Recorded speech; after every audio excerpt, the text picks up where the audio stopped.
G'day everyone, and thank you for joining us tonight for this live Zoom. My name is 𝙄𝙗𝙄, and I'm coming at you live from Bondi Beach, Sydney, Australia. We've got a special guest tonight. He's a dear friend of mine, but before we talk to you and introduce you with this guest that we're having tonight, let me just take a moment out to thank our sponsors, the great people up at Nimbus Health and Wellness Studios up at Bondi Road, who run an amazing outfit where they run infrared saunas, ice baths, massage, and so many other health and wellness treatments. They've been involved in my retreats, the footprint retreats, the mental health retreats, the honey and handsome retreats, and the one-day retreat since day one. If you're in Bondi and you want to go there, check them out. I'm sure you're going to love it and have an amazing time. I also want to thank our other sponsor, which are Up South Cafe, all the chefs and the great workers there who are always preparing amazing, delicious, healthy, nutritious meals, acai bowls, detoxing smoothies, wraps, and everything that we serve in our retreats. Thank you to you. And if you're in Bondi, check them out. I'm sure they won't disappoint you. Anyhow, today's sessions, we're going to be joined by my good friend, Jeff Renitz, who is a neural transformation therapy practitioner, a timeline therapy coach, and he's doing so much great work with retreats, working with kids, working with adults, and so much more. Welcome to the show, Jeff. How are you doing? Mate, great to have you. Great to be here, mate, and great to have a conversation with you again. Thanks so much. Wonderful. It's always great to see you. Today's topic that we are going to be talking about is healing your own dysfunctions. And it's a topic that you and I have been speaking about for so long, whether it relates to adults, whether it relates to young human beings, children. And it's great to get a chance to, like I said, talk to you and share some of your views on this important topic. Yeah, amazing. Thanks for the opportunity. Yeah, it's definitely the same for me. It's a really an important topic and a passion topic too, because a lot of work that I do is with young children and also teenagers and men, but a big focus is around young children. And when you're talking to them and helping them through mentoring and guiding, counseling them, a lot of what keeps coming up is conversations around their emotions and their unawareness in their emotional state and what causes it, and therefore the dysregulation that's around that. And so, it's a great opportunity to talk about this because with the adults I talk to, it's the same thing. It's around this, I have this emotional state, but I'm not too sure where it's coming from, or if they are or wherever it's coming from, they're unsure of how to, I guess, heal that or work to resolve that dysfunction in their life. And so for me, going back to the child is so critical because as a parent myself, and I know you're a parent yourself, and Yes. as an ex-teacher myself, and I see this in a lot of teachers, if we can really help young children learn emotional regulation, then I believe that's a pathway to healing ourselves as adults or when they become an adult. So, yeah, great to be here and explore this topic with you. Amazing. And obviously, like anything, the earlier you get to this, the better you can have outcomes longer in life, especially in your adulthood. Jeff, can you share with us a little bit more in depth about some of the work that you do with healing your own dysfunctional behavior? Yeah, so for me personally, really well, it's actually interesting because I'm doing a course through a friend of mine called The Power of Word, an amazing guy down here in the Torquay Surf Coast in Victoria. And what we were talking about the other day was the levels of consciousness. And just to share with you briefly, we've got myself way back in the day where I was, they call it unconsciously unconscious. So we are unaware of our emotions and feelings, and we're also unaware of what was causing them. And so for most of my teenagehood, especially, or even childhood, I was very unaware of my emotions through the trauma I was facing as a child, through my family circumstances and school life. And I was very unaware of what was going on and how to sort of work through them. But as you go through these levels of consciousness, we then step into being unconsciously conscious. So we're aware there's emotions going on around us, but we're very unaware of what was causing them. And the analogy can be that, we might meet in the street, for example, as an adult, and I just don't like the way you've looked at me. So I yell at you or scream at you. And in the adult world, sometimes I might attack you or punch you. But I blame you for that. It's your fault. So that victim mentality, and a lot of adults I work with and myself, I used to blame a lot of people for what I was feeling. So I was aware now of my feeling, therefore I'm conscious of my feeling, but I was unaware, unconscious of, again, a lot of my triggers and what was causing that for me. Now, through doing various trauma therapy programs, neurotransformation programs, and my own education and my own training, it stepped me into now this understanding of emotions and what are they, why are they there for us, not against us, but for us, and the importance of being really aware of them, especially for our own healing journey, but especially if we are a parent or a mentor or a guide, a teacher, anyone who works with young kids. And so I've been able to heal myself and continue to heal myself, because it's a long-term process, through this awareness of emotional regulation and through the awareness of where my traumas and so forth have come from, and understanding they aren't me, but they've informed who I am. And so, yeah, so some of the stuff we share today, and even with my own parenting, has changed through this awareness. That's why I'm very passionate of working with young dads and dads, and even about to be dads, which I'll share about, because in utero is so important. And I look back at where I was in not being able to support my wife when she was pregnant with our first child, because I was in that unawareness, to then blaming the world around me for how I was feeling, because I was unaware of my of my emotions and my triggering, to then moving through now and using this knowledge now to recreate new relationships with my wife and my children, being able to be more present for them with their emotions, and being able to be more present to guide and just allow them to be safe in their emotion. And so, I love where I am now with this knowledge, and that's why I'm really excited about tonight and what I do privately, to share this, because I think every person needs to be taught this at schools, and schools don't do a great job of doing it, or are misguided doing it. So yeah, that's a little bit about where I've come from and how it's helped me as a male, as a man, and to be a better, healthier man, but also as a dad and as a mentor and coach to other people. How exciting. As a fellow dad, I feel the same way, because it's this dysfunctional behavior that we're looking at, and we're trying to heal. We don't realize that, as they say, perception is projection. And we assign a state, we assign a behavior, we assign a meaning, we assign a state to that particular event. And we don't even realize it. We do it unconsciously. And before you know it, 1 week, 2 weeks, 1 month, a year, and years later, that state becomes embedded and customized in the behavior that we develop and project into the world, doesn't it? Oh, absolutely. Yeah. And then if you're living into it long enough, that becomes this informed belief of who we are and what's going on around us. And then unfortunately, you do a belief long enough and it becomes an identity. You Mm. then think you are it. So many guys I talk to, they go, "Oh, I can't change that because I am this." Yeah. And I so, can't play basketball because I'm too short. I mean, I yeah, bet you Spud Webb never said that at yeah, 5 yeah, something. He was yeah, still playing basketball at the highest level against guys that were like 2 feet taller than him. Yeah. absolutely. Yeah. Yeah. And Um, that's the start of it, isn't it? The start of it is awareness. That's what I've learned along my journey. You've got to start with awareness to know what's going on, to be understand what's going on, to have some sort of an idea of maybe where it's coming from. Not have to go too deep dive into no pinpoint, oh, it happened at age 6.5 and this is what happened. But it'll be aware that we are not our emotions. We are not, sorry, we are not our behavior, but it's exactly. our emotion that Government creates the behavior. behavior. Yeah. Yeah.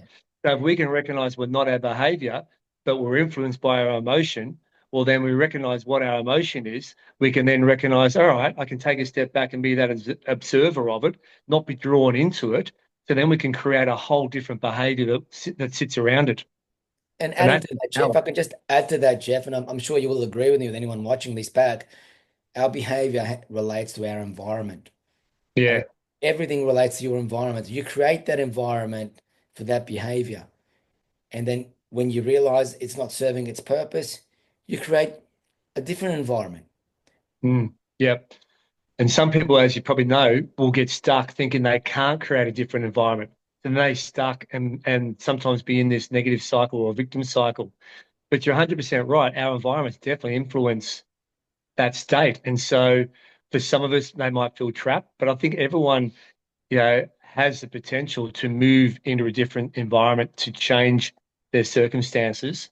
Um, and people like yourself and what I'm doing with people are so critical in guiding them and providing that support for them. Jeff, if I can just share, I remember myself growing up when I was going through a rough time. I first got diagnosed with autoimmune disease and anemia, chronic fatigue, fibromyalgia, been in and out of hospitals, having operations for my back, and a few other things. I remember going to see someone and he said to me, the first thing you need to do is move out of your environment. I know you love your mum, I know you love your dad, but you need to get your own place. You need to Mm, create your own environment. And I thought it was quite harsh, not towards me, but towards my parents. But I did mm, that. And in doing that, everything just fell into place slowly. Yes, there were some hurdles. I had to pay rent. I had to come up with the bills. There were responsibilities I just wasn't used to. But I became accustomed to it. And with that, I grew, bought my first car, and then eventually saved up money, traveled a little bit, and lived what I consider life really all about. yeah, yeah, that's amazing. Yeah, that just reminds me just exactly what you said. Sometimes some of our biggest challenges are actually meant to be there for us to empower us to move into a different. It's like an intervention. It's like an intervention. Your medical concern at the time is an intervention to create change that then sets you on the pathway you're meant to be.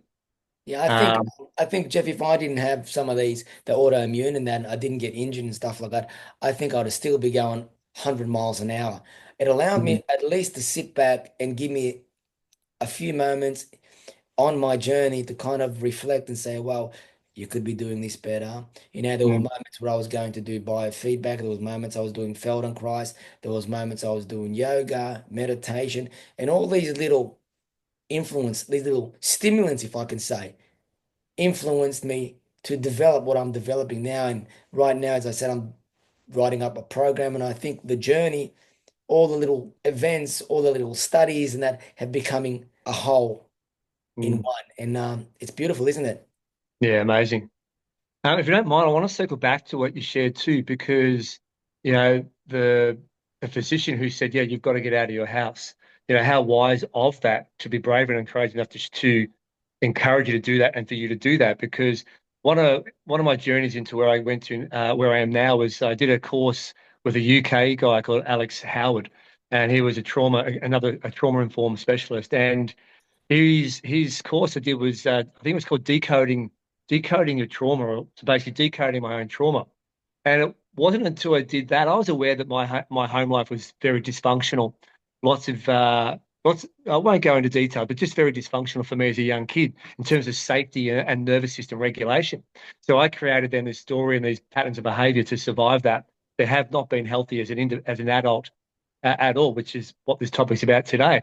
But in it, he said most people, when they talk about trauma, they think about your big physical abuse or big violent abuse, sexual abuse, and all that. But he said the biggest trauma we can face is actually called household dysfunction. And like when you break that down and you look at attachment theory, it's as a child not feeling your human needs, the emotional needs. You need the Being safety, met. significance, love, yeah, security. Your parents were there but weren't actually present there.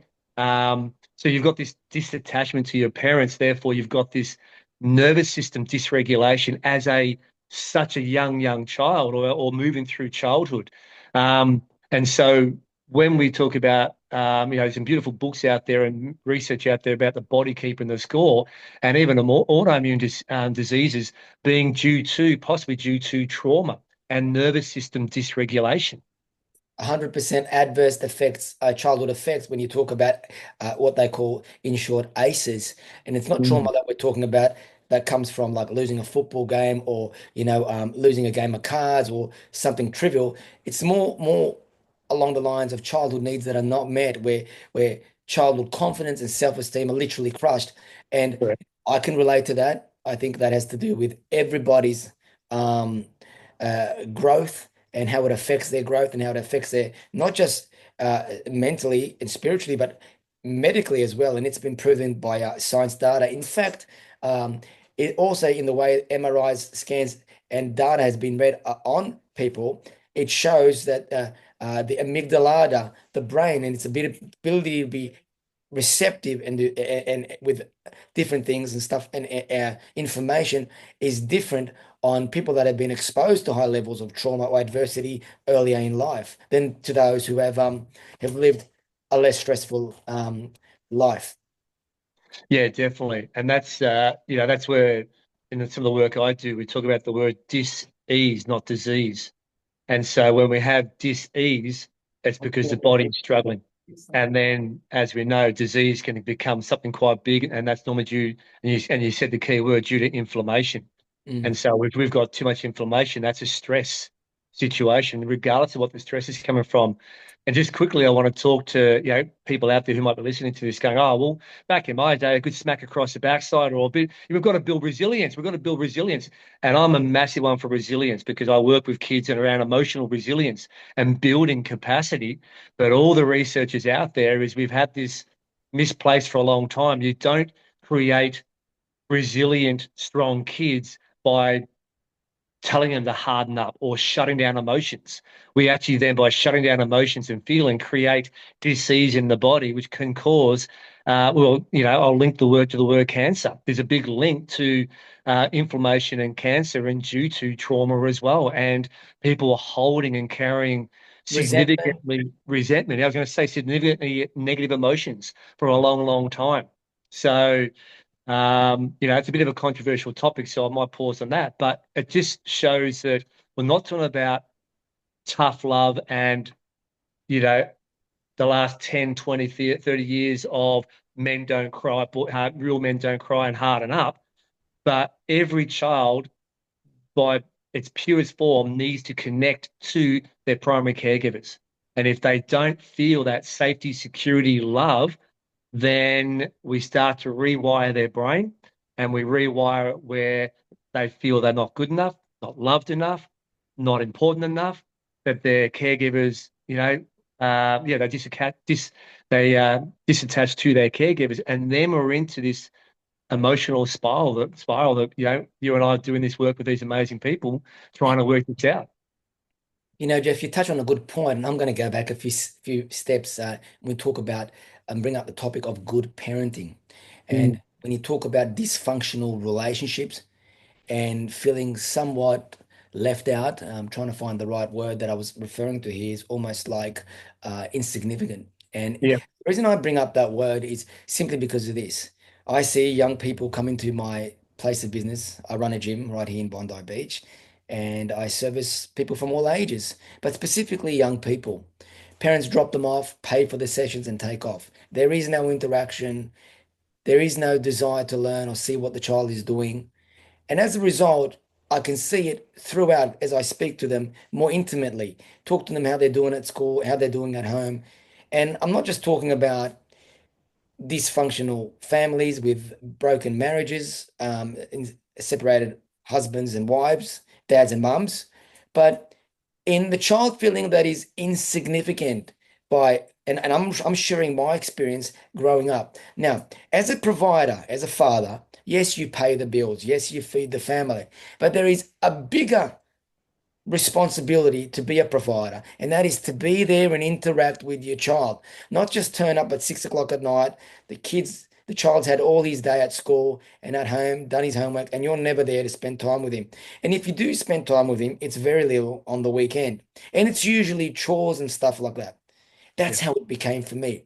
And I knew how I felt. I felt a little bit like I'm not important. I'm just another number. I'm just here. Yeah, dad's here, mum's here. And I realized, yes, I had a great mum and a great dad that didn't know any better because they came from a different time.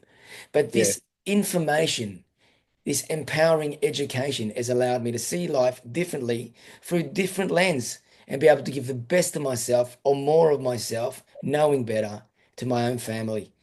And it's Yeah. made me so much better. Yeah.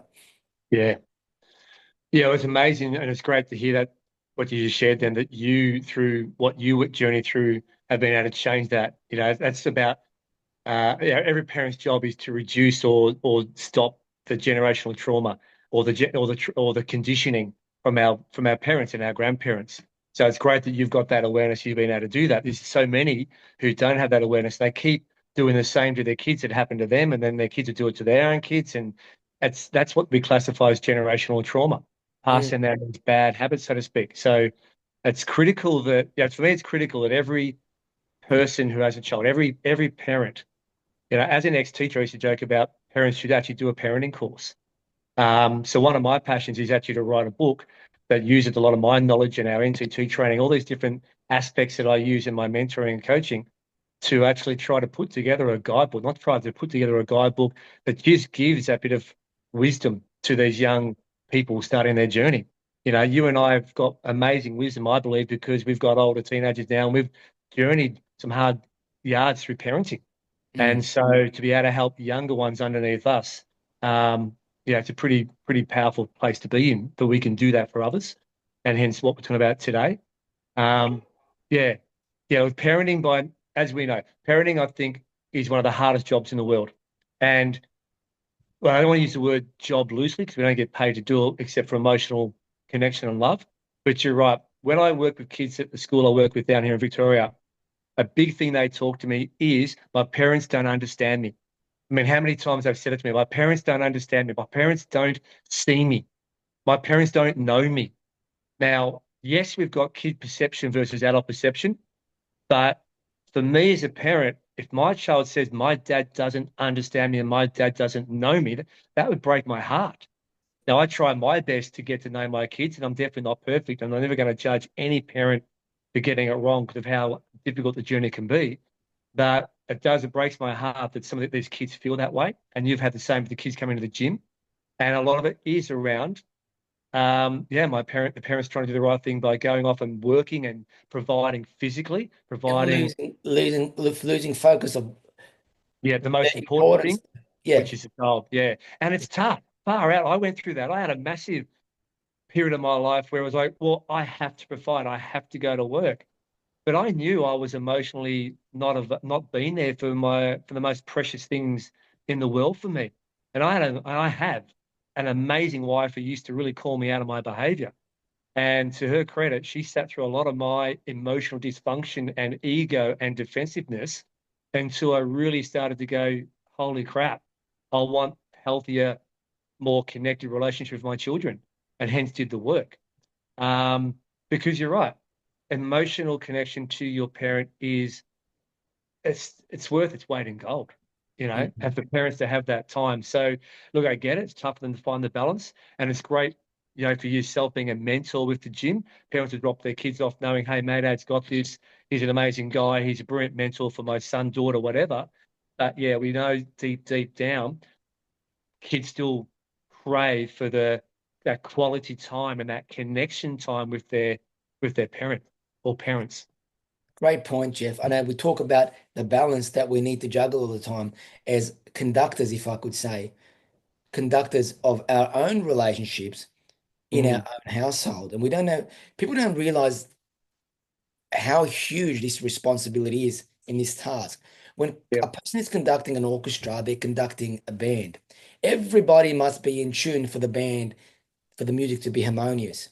It's the Mm, same thing at home, whether it's a mum that's conducting at that particular moment or whether it's a dad conducting at a particular moment. In the old ages, it was usually up to the dad to conduct the whole family because that was old traditional ways. But today, you share the role because there's a feminine side from the woman that can complement the whole family, including the dad, and then the dad that can complement everybody in the family, regardless of whether they're boys or girls.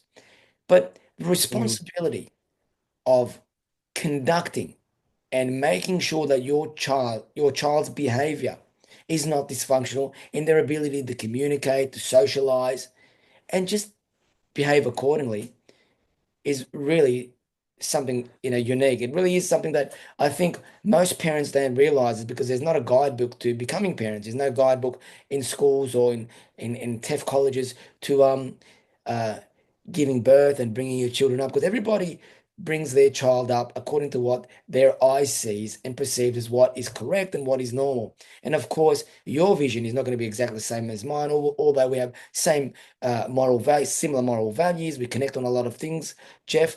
Everybody's going to have their own vision and map of how they want to bring their child up. Yeah, and very heavily influenced from my experience. I'm going to talk for me, but also some people I work with, very heavily influenced about family traditions, religious traditions, Mm. cultural traditions. So, but we've got to be very cautious of that too, in terms of uh, are they serving us or are they impacting us? Are they serving our children, or are they actually just continuing the conditioning or the trauma? And so that's the big aha moment for me. Like, That's a huge point you make, Jeff. That's a mm, huge point you make, especially when you talk about Judaism, like me, right? Or you talk about other religions, and I won't say anything about other religions, but maybe they can, relate to what I'm about to say. Um, you, what do you call that? You don't do nothing on a Saturday, on a Sabbath. You don't do certain things. You only eat certain things. And with that, not only that, with that, different things, different stigmas, different patterns in your life are affected socially, personally, um, in every way. And they mm, impact the child's growth. I know when I was teaching in one of the schools that I was invited to teach, and it was a Jewish school, I wasn't allowed to play certain music.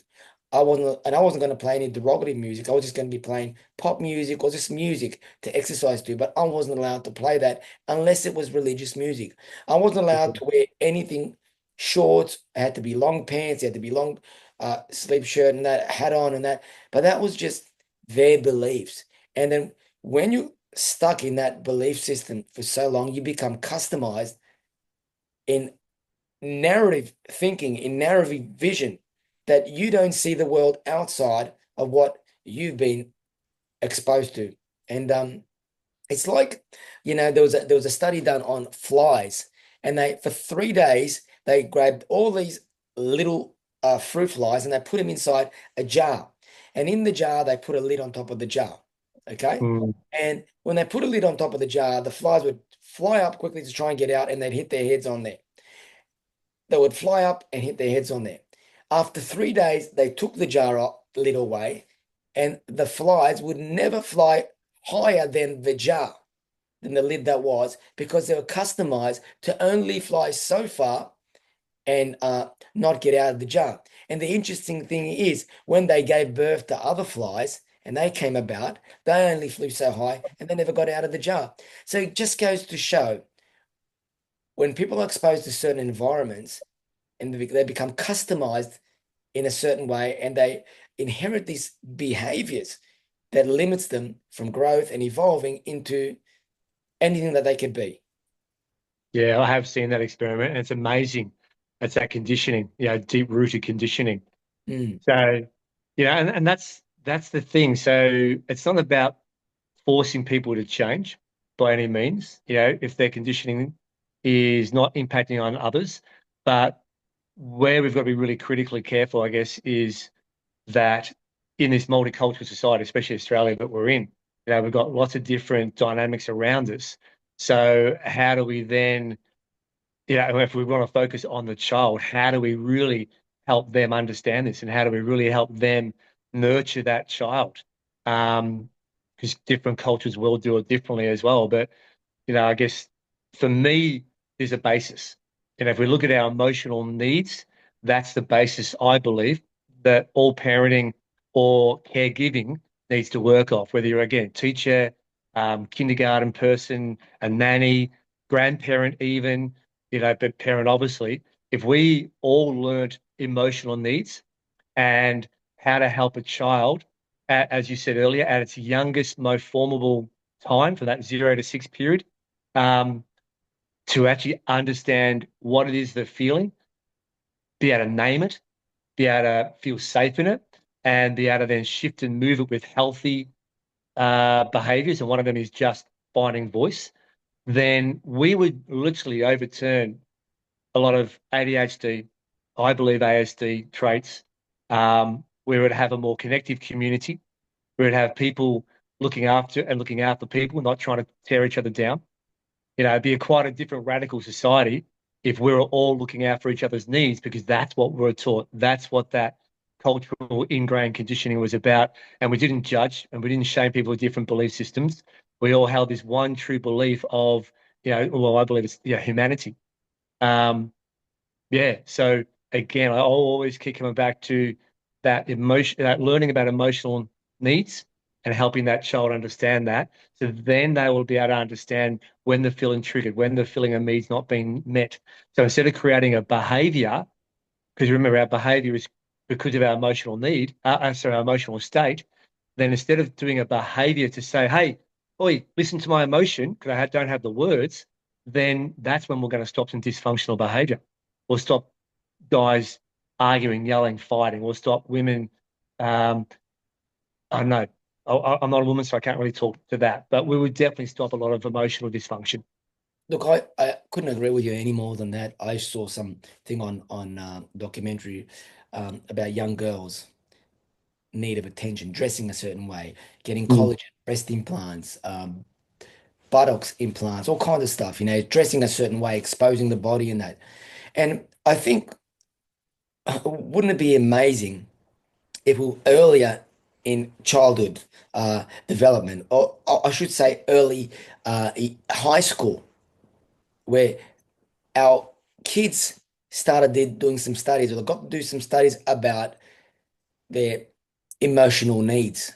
What are your emotional needs? And tapped on, because everybody's going to come up with different things. One child would say, look, I just want to be able to come home and have live in a house where there's no fighting and no arguing. And then you delve a little bit deeper in that. Why would you like to come into a house? Well, then I would have, it'd be more happy environment, more comfortable. I'll be free to be able to talk about my problems with my mom, be able to talk about stuff with my dad, and I think these emotional needs, the educational and emotional needs, if it could be shared with youth, early youth, I'm talking about like 12, 13 onwards, from Mm. 12, 13 to 17, I think that'd be a huge impact. That is a transitional period where it's a second stage of human growth. It is called the development period. Mm. A great book that Dr. Macy Miller once talked about, and it's during that period where youth are exposed to so much social media, so much peer pressure because they're at school. They're no longer just learning from mum and dad, they're great role models, their grandpas and granddads and stuff like that. They're influenced by their teachers, by their sporting coaches and social media profile experts, movie stars, sporting stars. And there's so much peer pressure to impress everybody, but their Yeah. emotional needs, if we can tap on that from that period, Mm. then the third phase of human growth, when we talk about 13 to 21, the socializing period, and that is usually the period where children get to make all these personal decisions, whether they want to continue on being religious and live as religious, whether in my case Jews, or they want to be work in a life in a certain way and have those certain political belief or personal belief and preferences that their parents have pushed onto them and customized them for so many years. But great topic you bring up there, Jeff. Yeah, well, what you just said there absolutely resonates with me, and that's why my wife and I created our Kids in Nature program. We were seeing that schools fumbled their way, or some schools didn't even do it, but they were not teaching children about emotional regulation, understanding emotions, finding safe words for it, being able to find healthy ways to express the emotion, not unhealthy ways like punching someone or swearing at someone. Actually, healthy ways to do it. So we created the Kids in Nature program for that exact reason. And when we started as low as 7 years old, I run an after school program and our youngest kid there is 6 years old with that. Because it is absolutely critical. So I 100% agree with you on that. Yeah. That's amazing. Jeff, just give me 3 points of emotional regulations that you think are most important. First of all, awareness. So being able to know and feel and know there's a feeling, there's something going on within you. That's the first thing we teach the kids, helping them recognize there's something going on. Yep. The second thing we do is then try to name it. Is it tight, tension, anger, frustration? And as you were saying, depends on the age limit, the age thing. It might be for our younger kids. We say, does it feel tight? Does it feel heavy? Does it feel Does it feel jittery, nervous? Do I feel like I want to run? So they try to name it. Obviously, our older kids, is it anger, frustration? What's going on? And then the second thing with emotional regulation is then, as I said, for me, I'm going to be very simple with this communication. I find the communication is absolutely the key, no matter what age. And our program's been really successful with helping empower kids to learn to speak up for their human need. Because then when they can say to anyone, I feel blah, blah, blah because of this, and I need this from you, well, then we're getting kids to advocate for themselves. And so they're not punching a kid because they felt unsafe or angry. They're actually saying to the kid, hey, I feel quite angry right now. I need you to back off. I need you to go away and leave me alone. Mm. And then they learn to be more effective in their communication. But that's just a couple of examples because I want to share something really, really quickly. And this is going back to the parent and the caregiver, because again, teachers, carers, parents, what I really, really need to emphasize and absolutely plead for any adult working with kids is when that kid feels vulnerable enough to speak up to you and say, hey, I feel, please, for God's sake, do not dismiss them. Actually acknowledge them, validate them, and listen to them, regardless of what's going on around you, because that's the big thing I work with kids. They say, oh, well, I talk to my parents and they just go, oh, stop being this, or you're okay, or stop worrying about that. And I'll share a personal story. I remember my son was using my e-bike at the time, and it was an expensive one, and he was being a teenager. So he was trying to think he was riding a motorbike, being cool. Long story short, we've been asking him, please be careful, please be careful, please be respectful. It's not your bike. He came home one night, it was wet, and he's walked in, he goes, oh, Dad, I need to let you know I had a crash. I dropped your bike. Now, my brain went to me, not him, and I said, how dare you? What do you mean you dropped my bike? So disrespectful, blah, blah, blah. And I just saw his face change. Now, thankfully, due to my awareness and training, I just went, oh, heck, I have not allowed my older teenager, who was 18 years old, to feel safe to share he'd messed up. And it was a real pivotal moment for me as an adult and as a parent. So he walked off and I went up to him and I said, sorry, son, I've stuffed up. I'm so sorry. Are you okay? I said, I should have asked you straight away, are you okay? You might have got scared from dropping the bike. You've been quite vulnerable to come and tell me what you've done. And I needed to say, are you okay? And so since that moment, I'm always in that mind when my kids come to me. My first comment to them is, are you okay? Are you safe? Right, let's now talk about it. To really acknowledge their vulnerability, to say to you, I feel like this right now. Please listen, please help.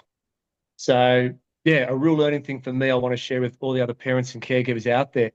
Yeah, leave you with You that made one. me reflect for a moment on something that happened recently. I've, through the work that we do, I've been able to be gifted a gift from a client that I helped not only lose 20 pounds and achieve a goal that he'd been wanting to do for many years, and that's go to the Kakadu National Park with his tracker and walk. He's quite a financially well-off client that likes to show off. I remember turning up to his place of living, and he told me that he needed me driving him around twice a week and taking him for a walk and talk program. But anyhow, as a result, when we achieved these goals and the program was all over and that, he rewarded me with a Z4 BMW convertible. And I let my son drive it when he first got his P's. And I remember him driving it to school one day and calling me out of the blue. He says, Dad, the gearbox is stuffed. And I said, what? And the cost on a gearbox on a car like mine is thousands of dollars, $5,500, right? But it wasn't the gearbox, it was something else, right? Anyhow, ended up costing 1750 or something like that. But rather than me going off my head and just saying, I simply said to him, are you okay? I said, just get in the car, drive it home, and when you bring it home, we'll fix it all up. And what had happened, what was something completely different. It costs a lot of money. But I didn't get up and scream at him and said, "Oh, you're not driving my car again." My old self would have said that. My dad wouldn't even let me take the car. When I look up at my childhood and I see the arguments and the interactions and the intimate moments that I had with my dad, it was like, son, you don't know. You need to grow. You don't know what's good for you. I'm telling you what you need, and that was it. These days, I listen to what my son has to share. I listen to what my daughter has to share. And I try and think about it and see it through their eyes rather than saying, "Oh, you're too naive," even though you don't see it the way I see it. I let them experience and get that off that point off their chest, because it's during that moment when you shared a few minutes ago about them talking, that is their growth developing and evolving, not only earning your trust and the ability to let them speak in that, but evolving within themselves. And I think that's such an empowering thing for a young person these days, that Mm. parents don't even make the intimate time to share and listen to that child. Yeah, as you were sharing that story with me, it made me even think about the role of a parent. And I did a post on this a while back. I mean, to me, the role of a parent is to absolutely make their child feel safe, significant, seen, secure, and all our emotions, but those ones primarily. And that's what you're able to do. We're all able to do that when we don't bring our emotion in, And then, so now fast forward the child who never got that support to an adult, an unhealthy adult, who is then emotionally attacking the children because of their own emotional unawareness and thinking it's either okay or it's just normal or it's what happened to me, but really missing the impact it's creating on their children. Um, so you always think, like, we need to change, I think, the word parent and parenting, because some parents, they think that it's their role to be authoritarian. But to me, a parent is a guide. You're a mentor. That's your role. You're mentoring, guiding your own children through your own wisdom and your own journey. And so it is such a powerful, important position to be in. But unfortunately, we try and do it on our own nowadays. Some of us have mates and stuff that we try and support each other. But you think about tribes and communities from hundreds of years ago, you had a tribe around you and you had respect of your elders who held the wisdom. And now a lot of our kids and people think, oh, you're an old person. What are you? You've got no idea what you're talking about. So we've got it upside down. We've got to recreate our culture that we used to have, hundreds of years ago or thousands of years ago, modernize it, but really bring it back to connection, community, and respecting the wisdom that people like you and I have journeyed through and people who are older than me. Mm. Um, then we can transform and really support these young kids as they come through and their journey through. Jeff, it's always great speaking to you. I feel like we could have more and more sessions, and we'll do that. I think we need to do a few more sessions. I think that would be awesome. Always talking off one another, and always so insightful to listen to your wisdom and what you have to share with the great work that you do. Jeff, can you just share with us quickly a little bit about the great work that you're doing with the retreats that you're running, with the kids working? Obviously, if people want to get a hold of you, how do they get a hold of you? But first thing first, share a little bit about some of the work that you do. Yeah, thanks, mate. Ad. So the predominant work I do is with young kids. So my wife and I run a kids in nature program. So we have long days, 5 hours, and we have an after school 2 hours where we really support kids and families. Actually, it's not just about the kids, we support the adults and the parents about helping the child through emotional regulation and building resilience. One-to-one with kids at a school that I work at part-time and also privately with teenagers and also with men, with young dads and men.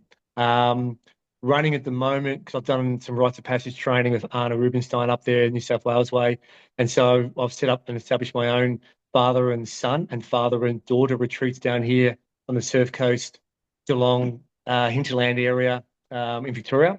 So if anyone wants to be involved in connecting a deeper connection, it's an intro into it. It's only a 24-hour overnight time to really, like you were saying, just spend some time offline in nature with your son, with your daughter, see their qualities, get them to see your qualities, get them to hear your stories and go, oh, wow, I didn't realize my dad did this or journeyed through this. So I found them so amazing and so powerful to be involved in and be offering that down here. And yeah, so if anyone wants to get in contact with me, Facebook or Instagram, LinkedIn, it's just Jeff Rennett's coaching for the Instagram and for LinkedIn, sorry. And then for Jeff Rennett's on Facebook, I just use my own account with that one, or they can DM message you to say, hey, what's this guy's email or contact details?